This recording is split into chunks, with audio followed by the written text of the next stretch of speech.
kick off the stream by responding to this content creator from name shout out the World Runner with the sub, appreciate it, named Bad Habits, who has a question about anime games. So I'm gonna let the clip play out and then we gonna discuss it. But friendly reminder, whenever I get into this discussing what people say, it's never an attack on the person, we just attacking the argument.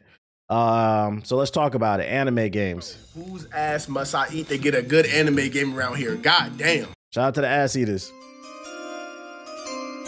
I mean, it's the same shit every time. Let's take the new popular anime and make it a battle arena with shitty graphics, bad mechanics, and a slideshow for a story mode. You could deadass title every anime game Said Anime Ninja Storm because it's all the same shit. Bro, they don't even try. Bro, look at the games that came. Bro, Curse Clash. And the worst thing about anime fans, they think because it's their favorite anime that automatically makes the game good, bro. Storm Connections bad. Spark and Zero bad. Curse Clash bad, bro. Stop. Like, I genuinely knew we was cooked when Dragon Ball and Naruto start making bad games. Nigga, they used to be in their bag. Really created 2 cash grabs and we really bought that shit. I think I spent $100 on Spark and Zero. They be saying dumb shit in the trailer like experience the story like never before. Bro, we experienced this shit 12 times. So first off, I want to start off by saying, nigga, who is we? Who is we bought these games? Honestly, this is probably going to be one of the easiest videos for me to respond to. The reason anime games suck is due to capitalism. Listen, guys, this is how business works, right? So corporation makes a product and it's up to you, the consumer, to decide whether or not you want to buy it. If you do buy it, especially in high volumes, that entices the corporation to continue to reproduce and try to recreate the success that they had in the past. Naruto Ultimate Ninja Storm was fun all the way up until maybe like the 3rd game. And then Bandai kept making the Naruto games. Then they started turning every anime game into a 3D arena fighter similar to Naruto Ultimate Ninja Storm.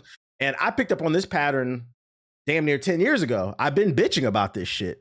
That they make the Bandai Namco makes the same game, anime games over and over and over. Yo, shout out to Matt Got Sauce with all the gifted subs and True Dooms. I appreciate you. Bandai Namco's been making the same game for like the last 10 years, and they saw the formula was working with Naruto Ultimate Ninja Storm, and then they brought it over to Demon Slayer, freaking, what was it? Shonen, what was the Shonen Jump one that everybody hated with all the characters? There's a bunch of smaller games. Yeah, Bleach, Xenoverse, Jump Force. Yeah, Jump Force. There's a bunch of small. One Punch Man. They did it with One Punch Man. They did it with that one game with the girls. It was just like it too. Yeah, My Hero. You name any anime, they turned it into a goddamn arena fighter, and mechanically they are all the same. The reason they keep doing this is because you guys keep buying this. So like, I like, it breaks my heart that like, because I feel like this is I feel like this is one of the easiest solutions. This is one of the easiest solutions out of all the problems in gaming. Stop buying this shit, bro. I actually disagree. There's a lot, and I mean a lot of good anime games that come out every year, like Digimon that dropped last month. It's the anime community that keeps buying the shitty ones. I wouldn't say there's a lot. I would say there's enough, because I agree with you. There's Digimon. What was that game that I liked that was on the Game Pass a couple years ago? Code Vein was not fire, nigga. Shut up. No, it wasn't. No, it wasn't. No, it wasn't. Persona and Metaphor. Persona and Metaphor are definitely anime inspired, but when you got to understand, yeah, Scarlet, I was gonna say Scarlet Witch, Scarlet Nexus. Scarlet Nexus was fire. But you got to understand, when they're saying anime games, they're not talking about Persona and Metaphor, because if they were, they would be playing those games. Those do technically fall under anime games, but you have to understand, when they say, why is there a lack of creativity in anime games, they're talking about Shonen Jump games. Let's be 100% honest, guys. Let's be for real. Let's be for real. They're not talking about Xenoblade. This is why I've said I've been saying it for about a year. You guys are going to finally get on board with me. Yeah, Sandland was an original anime game. They didn't support that shit. There are a few in there like Sandland, Scarlet Nexus, the Persona, stuff like that, but people don't support those. They want the I've been saying for the last year, and whether you agree with me or not, I'm going to keep shoving this one down y'all throat. The anime gamers are the ball and gun gamers of fucking dweebs. These guys are cousins, okay? The only difference is they would never hang out because the ball and gun gamers think they're too cool for anime. But in terms of their business practices and their behaviors, their spending habits, they act exactly the same. The corporations that produce the ball and gun games make the same games over and over. They take out features and they charge you more with microtransactions. And ball and gun gamers every year pull down their pants and get fucked. Now, anime gamers do the same thing, sometimes 5 times a year. Anytime there's a new anime game to come out, they will make an arena fighter. It'll be just like Naruto Ultimate Ninja Storm, and these niggas will get excited because their favorite characters in it. They'll get to relive the Sand Saga for the millionth time, and they'll bend right over. So you have to understand the reason why there is a lack of creativity in the anime gaming space is because you guys don't support it. You know who does support games? The people you call dweebs. The people who say, didn't nobody play Expedition 33? Well, what only if the Game Awards was made by real gamers, come on, Expedition 33 wouldn't be there, and Hades and all this other shit. People who play those games that were nominated for Game of the Year, they be buying games. They're part of that 40% that buy 2 to 3 different new games every year, maybe even more, versus the 60% who play games that are 6 years or older, because that's a real statistic for those of you unaware. So like, this is why this proves my point. And like, I think he's genuinely curious in this video. So like, no shade to him. But like, for those who don't understand, this is simple capitalism, guys. Supply and demand. They keep selling crack because your auntie keeps smoking it.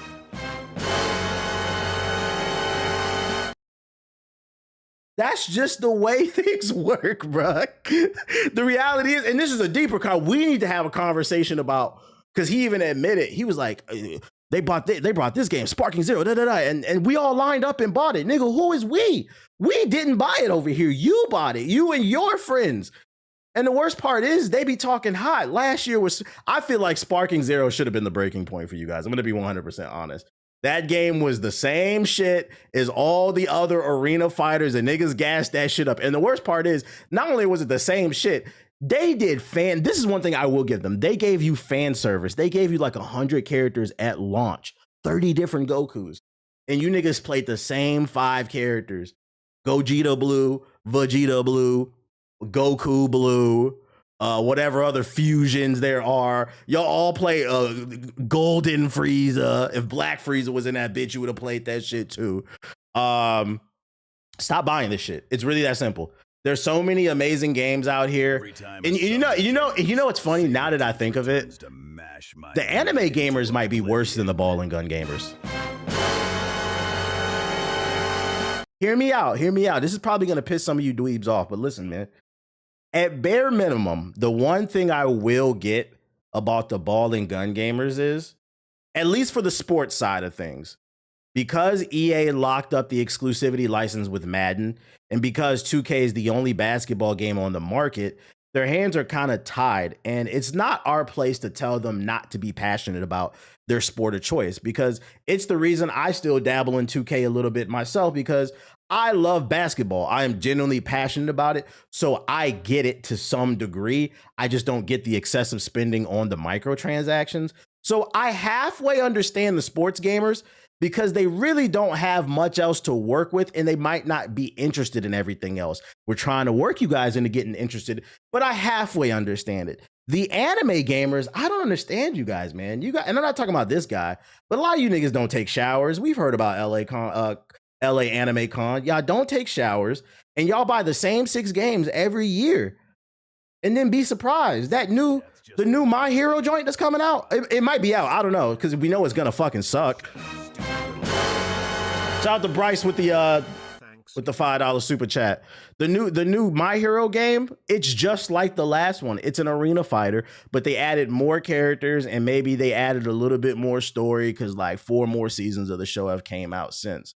But this is what I mean when I say that anime gamers are the cousins of ball and gun gamers, guys. You guys are in an abusive relationship with Bandai Namco. I think we need to start asking, why does Bandai Namco have an exclusive monopoly on anime games? Because when we were younger, I do feel like, and like I said, when they say anime games, they're talking about shonen. That's what they're talking about. I feel like when we were younger, there were different types of anime games, like those old Naruto Clash games and shit like that.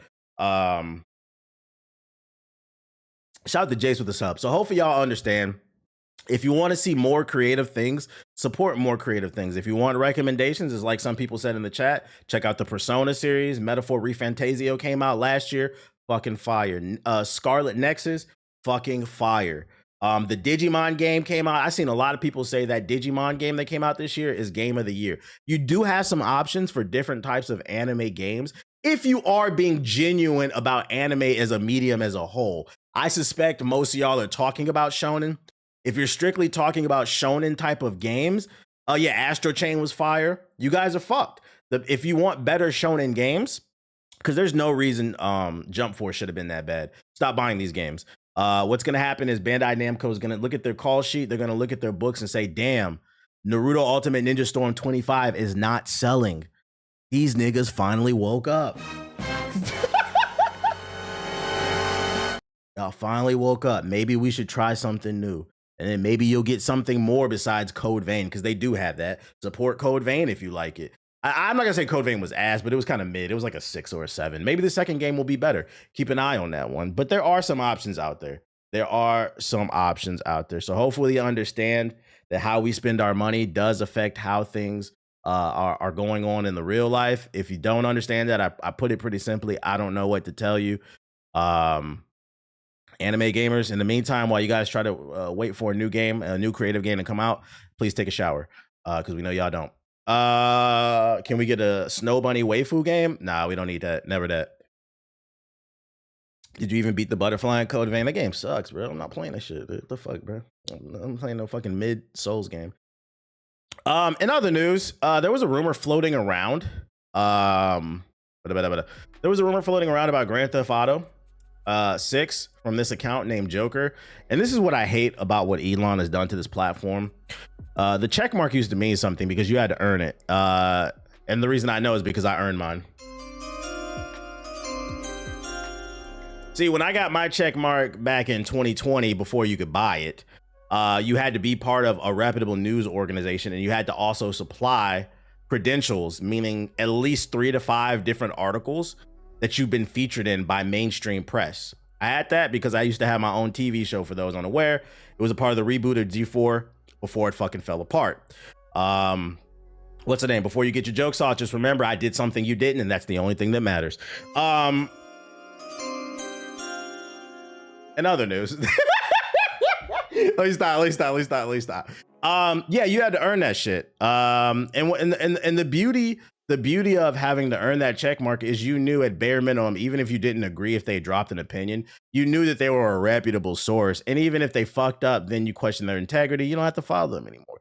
Now everybody can buy a fucking check mark. And what's happened is you got people on the internet just spreading misinformation. But I think one thing that a lot of us don't talk about enough that's been detrimental, and why I'd argue Elon making the check mark buyable is top 5 one of the worst things that happened to the internet in the last 10 years. And hear me out. The reason being is not only did it ruin Twitter, I'd argue it ruined social media as a whole, because what happened, and this is why this is an example of what I mean when I say you should be excited about the Steam machine and competition is good. This is an example when competition was actually bad though. When he introduced the paid check mark, Facebook introduced the paid check mark on Facebook and Instagram. And then I think Snap did too, and a couple other platforms. So a lot of different social media. I feel like YouTube's like the last one where you can't buy a damn check mark. A lot of different platforms introduced paid check marks, and now you got a bunch of people who think there's some type of authority in spreading misinformation. And this is an example. This Joker account tweeted, according to a Rockstar Game Insider, Grand Theft Auto 6 could face yet another delay, possibly pushing its release to 2027 or later.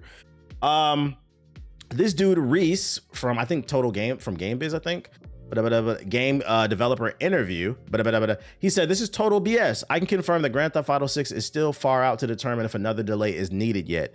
Meaning that 2026 release date for November, they're still sticking to it. They haven't decided if there's going to be any delay yet. These people are just stirring the pot for engagement. If I hear rumblings of another delay, I'll let you know. But for now, stop believing this crap. Relax, Grand Theft Auto fans. So ball and gun gamers, relax. Things are still slated for a November 2026 release date. If you're looking to make it out your mother's basement, being a content creator on the T Grizzly server, still keep that dart for November of 2026. Paying to make yourself seem important. I don't see how they can do it. Make that pussy Yeah. rain in the chat as a I think celebration. people think if you pay for that check mark, people will take you seriously. They're taking the fake it till you make it thing a little too seriously. And I feel like that only works if you actually have inside sources and like reputable sources, and then you pay for that check mark. You can halfway fake it till you make it. But if you don't have any reputable source, you're just making stories up. You're gonna get dunked on. And the worst part is, all you gotta do is if he gets dunked on enough, all he has to do is delete this account and make a new one and then pay for the account, because I don't think it's like what, $15 or something like that. You buy check marks for 7 a month. Talk about worthless. Shout out to Eastward Flea with the sub. And the worst part is he's turned it into an alt-right conservative fucking cesspool, this platform. He drove off all the advertisers, so now there's not really any money on Twitter. There used to be a lot. Twitter used to be the play, man. Yeah, it's full of bots. Twitter used to be the play. And you know the crazy part is, and then he introduced a bunch of new advertisements, but it's like lowbrow shit that doesn't make any money, fucking sex toys and other dumb shit. But the Verizons, the Walmarts of the world, they don't advertise on Twitter anymore because Elon has allowed fake news to prosper. And people don't want to be associated with that stuff. Last time I logged into Twitter, the first thing I saw was Buddy getting popped. Shit is crazy. Make a fresh account on Twitter and it's all right. Oh yeah, they trying to put you in that pipeline. Nothing but Indian hip hop accounts. Oh shit, man. All in Black American business, bruh. I understand it if it's hundreds of dollars a month, maybe. Nah, it wasn't worth it, man. This site has gone downhill. That's why I use Blue Sky mostly. All I use social is art and gaming. Unfortunately, Blue Sky has become the left-leaning version of Twitter too.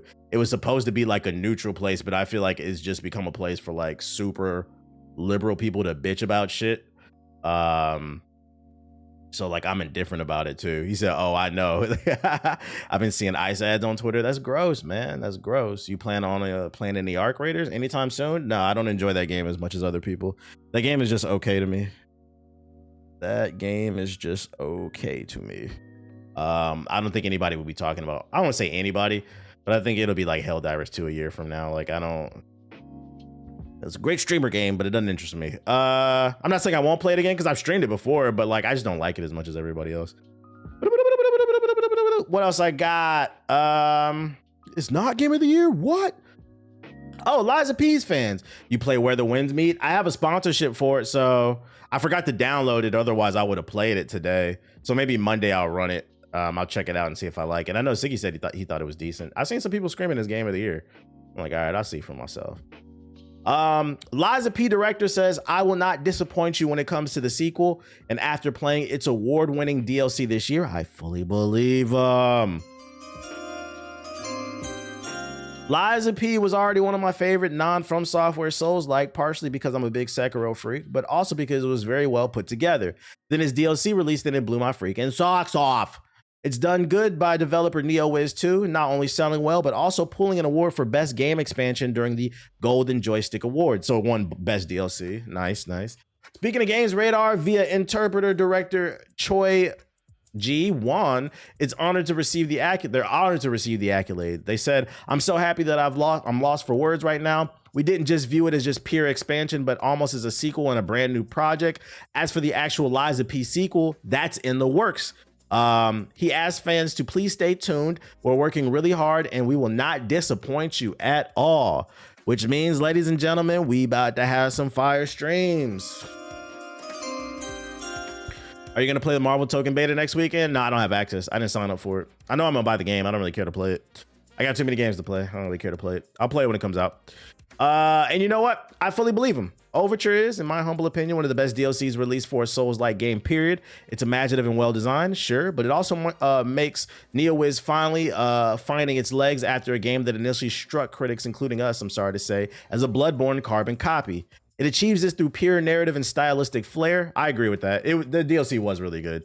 While the base game uses Bloodborne's template so closely you'd think it copied From Software's homework peeking over its shoulder, Overture leans hard into the cinema of it all. And I think that's one of the things that Liza P, who haven't played it, does better than From Software games. I'll get in their clout. One of my biggest issues with From Software games is like you gotta watch YouTube videos to piece together the story, and I'm like, I don't really want to do that. Neo is with Liza P. It is the first. I don't want to say it's the first, but it's the first one that I played Souls-like game. Besides maybe, well, nah. Even Sekiro was super lore like heavy. It uses traditional cinematic storytelling. It's just cutscenes.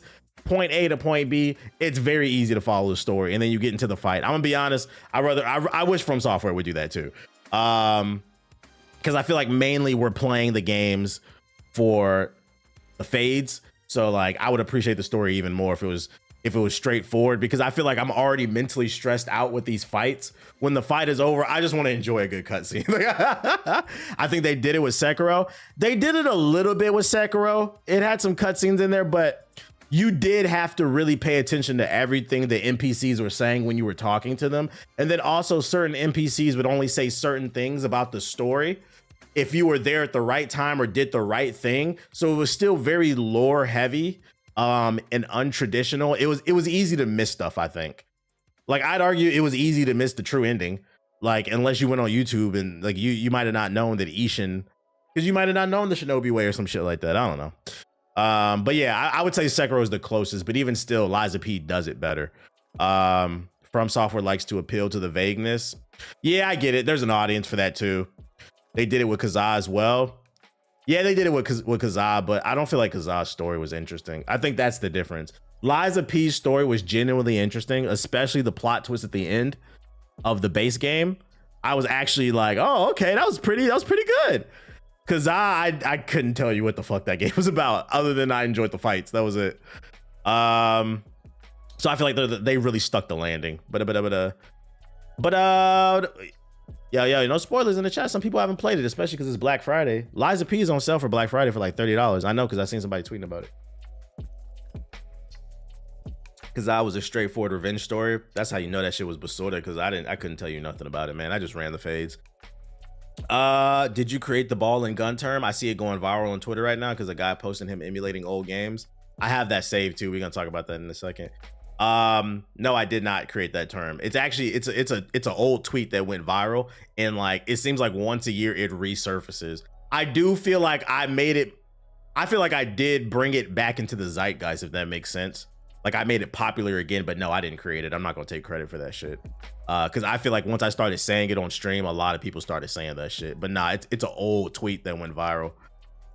But since you brought it up, I had it at the end. Here, I'll show you what he's talking about, because somebody actually tagged me in this shit. He's going viral. So a ball and gun gamer just recently discovered emulators in PC gaming, and what does he download? Mario 64? No. Does he download Kingdom Hearts for the PS2? No. SOCOM? No. Gears of War? No. Like this nigga could have played anything. The ball and gun gamer discovers emulators. Why does shit not load? Hold up. Might have to load this into. Hold up. This is not shit acting weird. Let me load it up in this shit. And this is what he loaded up right here. This man downloaded an emulator to relive his favorite ball moments. Not even ball and gun, ball moments. ESPN 2K5, ESPN 2K5 again, Madden 07, Madden 09, MLB The Show 08, NBA 09 The Inside, NBA Ballers, NBA Live 05, Street V3, NFL Street 3, and then a random SmackDown versus Raw 2007. Now the NFL Street and the NBA Street games is those are classics, you know. I'm not gonna lie, I do find it really weird that this nigga downloaded Madden 09. In my opinion, I used to be a big Madden hand, believe it or not. There was a point where I was like, I had a football phase. I'm not into football now, but I can completely follow the game. But I had a football phase like in middle and high school, and I was heavy into Madden at one point. Madden 09 is one of my least favorite. I fucking hated this game because this is the one that had Madden Vision. Why did you download that game, dude? Madden 08 with the no, it wasn't Madden 08. That's Madden 04. Madden 04 with the fucking with Mike Vick on the cover. That's the best one. Or no, was that? No, that was Madden 05. I'm bugging. Yeah, damn, I got a CTE, nigga. That was Madden 05. Okay, that was Madden 05 that had, or was it 06 that had the NBA Jam 2 that had the QB vision? I stand. So wait, was Madden 09 good? I know this one was ass. I know 08 and 07 were ass. That was McNabb. That was 05. Yeah, that one was ass, bro. I hated that one. Okay. 04 was my favorite with Mike Vick. 06 had QB vision. I don't know which one. Whatever. The point is, you could have played any.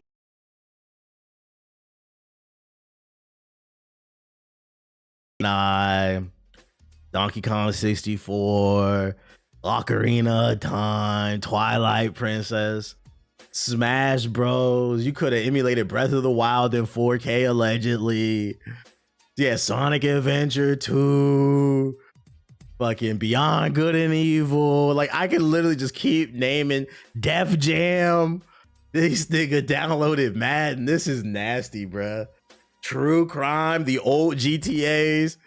Emulation is a great thing. I don't care what nobody says. You downloaded Madden, bruh. This is nasty. So yeah, he was going viral. Shout out to the ball and gun community, man. Y'all keep doing what y'all do, supplying me content. In other news, he gets a pass for SmackDown versus Raw, though. I didn't play that one. My wrestling phase was when I was like super young, like elementary, middle school. I remember that the only wrestling games I really played was on the N64. That's why when I recently tried to play a wrestling game, I didn't like it because it was like realistic. Those old 64 wrestling games was fire. Yo, shout out to T-Dubs with the sub. Appreciate it. New report claims new Dead Rising game is in development and it's set in Hollywood, California. We have been well aware that Capcom is sitting on a gold mine of dusty IPs for a while, and they know it too. The company stated last year that it planned to revitalize classic franchise with new projects, such as an announced Onimusha reboot or a sequel to Okami. One of the most recent franchises to get this treatment was Dead Rising last year, with the release of Dead Rising Deluxe Remaster, a modern rework of the first title, which saw a fairly positive reception among fans and critics. The developers hinted this was a chance to expand the series, giving fans hope for the future. And sure enough, our resources have recently shared with us that another major Dead Rising project is in the works. The project in question won't be a remaster or a remake, but a new main story in the series. We're also able to gather a good amount of details regarding the setting and plot. According to our sources, aka take this with a grain of salt, the new Dead Rising installment has been in development since at least 2023 under the codename Wreck, and will feature the return of the beloved protagonist Frank West. This is particularly relevant as all signs point to the game being a direct sequel to the first title. However, we have not been able to confirm this latter detail officially, so you may want to take it with a grain of salt. Such a simple setting implies the story could take place all before Dead Rising 2, a game known for shifting focus to a new hero, Chuck Green, leaving Frank on the sidelines into the Case West DLC. If this is indeed the direction Capcom is taking it, it would be a smart move. With the existence of Dead Rising Deluxe Remaster, they have the perfect opportunity to introduce newcomers to the series while providing a direct narrative continuity to Frank West's storyline. Now, regarding this setting for this new zombie outbreak, we can confirm it takes place in Hollywood, primarily within a massive enclosed movie studio. I'm curious if this game actually does take place in Hollywood. Will these be zombies or fentanyl junkies? I'm just curious. As someone who lives in LA, downtown LA, if you've never been to LA, Hollywood is not what you think, man. It is not what you think, man. It's a lot of zombies out there. We all know the title's main villain will be an extravagant and deranged film director who forces Frank and other survivors into various trials, all in the pursuit of filming his perfect movie. So far, everything here seems pretty in line with what we've previously seen in the games, particularly the reoccurring appearance of insane individuals whom we've known in the series as psychopaths. These psychopaths will be present. Yeah, we know about the game. All right, check it out. I like Dead Rising 1. I feel like I didn't like any other game in the series. If they are making this and it's set in Hollywood, make it in line with the first game. Make it super silly, vibrant, and colorful. Don't make it like, what was it? I think the third game for the Xbox One. It was super dusty. I didn't like that. They tried too hard to be realistic and dark and gritty. This is another example of how Call of Duty ruined everything, because that came out around the time Call of Duty popped off, and then everybody tried to make dark and grim games. So yeah, keep it vibrant, keep it silly.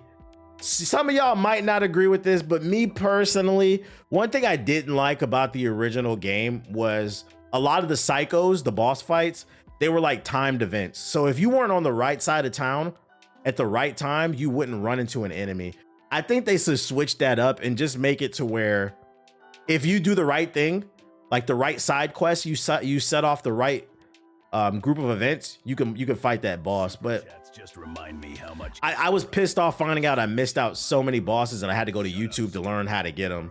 Yeah, I hate those timed events. I want to, because the thing about the first game is they crafted such a fun and interesting world that you wanted to explore them all. Like, it was really cool because you could get like a Mega Man suit and do like the blaster and shit like that.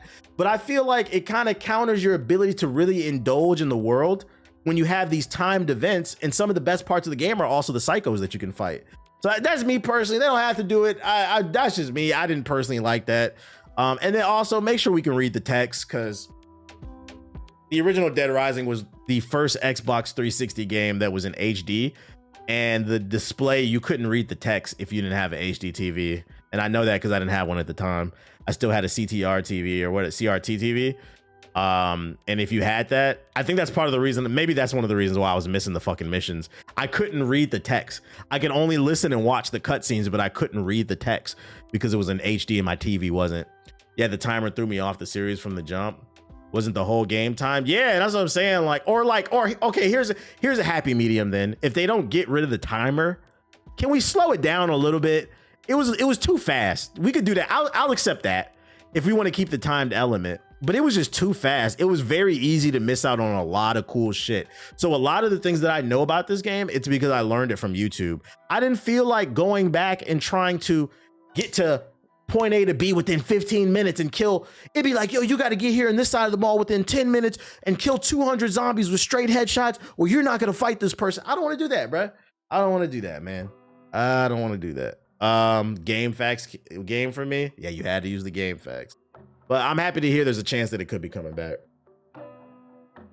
I played it like 11 times. I don't want to do that. I don't want to play 11 times just to get one fucking mission. Zombies only interesting recently and done in somewhat unique way. Gotta be done in a unique way. Boom, boom, boom, boom. Also, if they bring back the psychos, can they not be some freaky gooners like the third game? That shit was weird. Oh, you know they're gonna be gooned out. You know they are.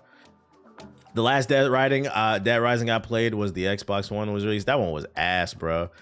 And you know, I feel bad for the Hispanic community because I feel like Latinos, y'all don't get as many superheroes. Y'all don't get as much representation. So like, oh, I think he was Latino, or was he Native American? One of the two. I'm pretty sure he was Latino. Y'all don't get a lot of representation in media. So I'm like, Blue Beetle, that's about it. He was Latino. Like, you niggas finally got a superhero and it was some bullshit. Like, damn, I just was about to ask about that one. So I feel for y'all. But Namor is not Latino, bruh. They made that nigga Mexican for the Black Panther movie. I mean, maybe I'm wrong. Maybe I'm wrong. I never read a Namor book. I thought he was a white dude. I thought he was a white dude in the comic books, and he was a mutant. And then they changed him to being Mexican in the movie. But I'm pretty sure he's white, guys. No, in the comics, he looks more Asian than anything. Okay, so he's racially ambiguous. He was the first Namor. He wasn't just the first mutant. He was the first Corbin Blue. Y'all saying he a Asian. That's fucking funny, dude. Yeah, let me see. Let me look at him. Namor Marvel. Yeah, to me, like, that looks like a white dude. That's the traditional Namor. I mean, he could pass as like a person of color. He's got a little bit of something on there. But this to me looks like this look like a white man right here to me. This looked like a white man that would tell you to get the fuck off his lawn. He might be a Asian. He might be racially ambiguous. Anyways, yeah, so I feel for y'all, man. Y'all don't get a lot of superheroes, man, and they fucked y'all over with that game on Xbox One. Oh, another game that could potentially be coming. New trademark for Control Resident, unearthed by the Game Awards. So we could be getting another Control. I know Control is a beloved game. With the announcement of the Game Award nominees, it's safe to say we've officially arrived in the season of news and rumors surrounding the event. That's actually the best part about the Game Awards.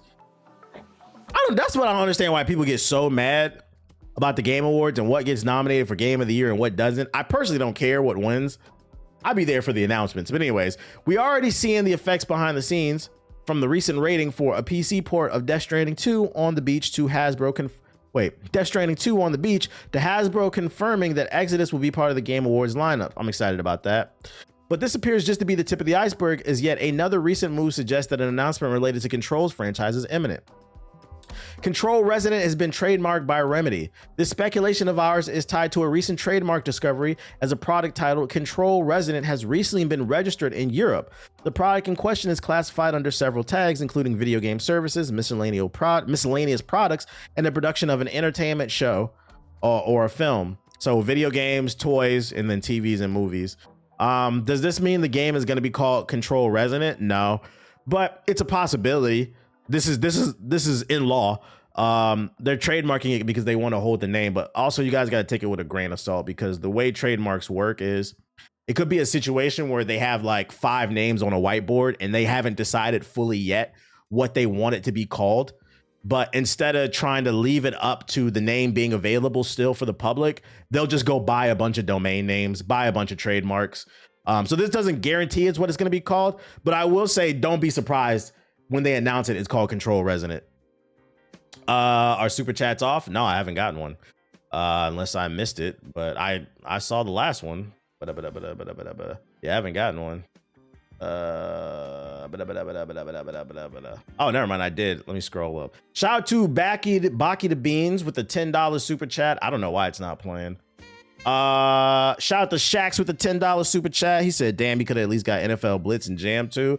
Yeah, the good ones. He talking about the Ball and Gun Gamer. I don't know why it's not going off. It went off earlier. This shit's been acting weird. And then shout out to Dion with the super chat. He said, how you feel about the Hitman games? I bought it on sale. Not a big Hitman fan. I get why people like it, but that's one of those games I would never call it ass. It's not for me. It's not for me. I don't like the pacing of the game, I guess. Jeff, I might have teased the next God of War. Word? Let me see.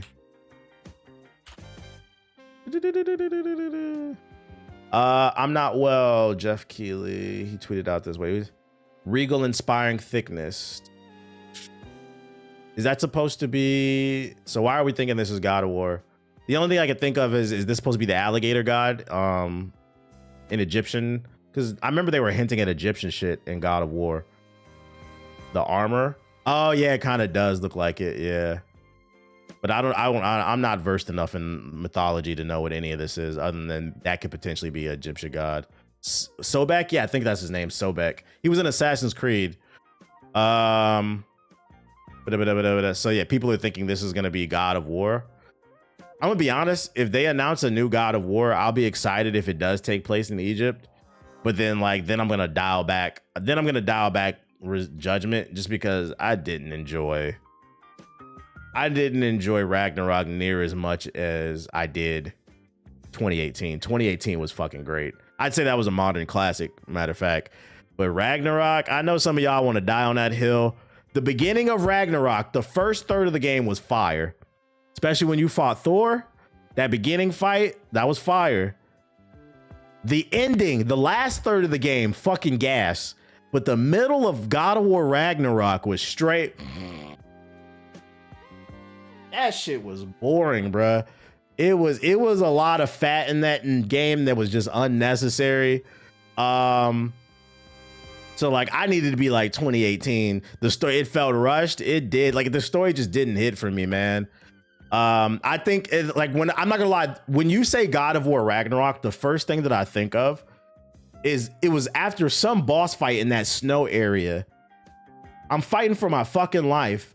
And then right after the boss fight, you walk out the door and there's a puzzle to get out the fucking area. That shit pissed me off. I'm not gonna lie. That shit makes me mad.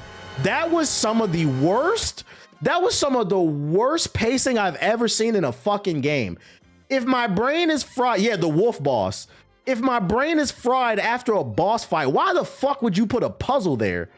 You mean to tell me I gotta do a puzzle to walk out there? My brain is fried, bruh. That it wasn't fun. And I'm not like anti-puzzle. I just believe that you have to pace the puzzles in a correct way. I think the best game to do puzzles in modern gaming history in recent memory for me was what was it? Plague's Tale Requiem. I loved the puzzles in Plague's Tale Requiem. If you have not played this game, fucking great, man. This is a great fucking game. This would have been my game of the year if something else didn't come out. It was my second favorite game of the year in 2022. Super underrated. Yeah, and I think it's on Game Pass. The puzzles in this game are great because not only are they well paced, but they're contextual. Every puzzle in this game pertained to the story. Yeah, it was Elden Ring. Yeah, if Elden Ring did not come out this year, this would have been my game of the year. That's how strong I felt about this game. It's one of those games where I was like, damn, why did you come out this year? I feel bad for you, bruh.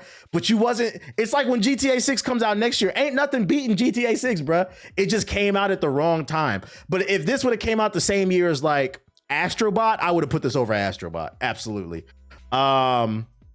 You like Indiana Jones, but like this shit, man. Every puzzle in it, it was contextual to the story. It was just so well paced. Great game if you have not played it. Great fucking game. This is one of my favorite games of the last 10 years, I think.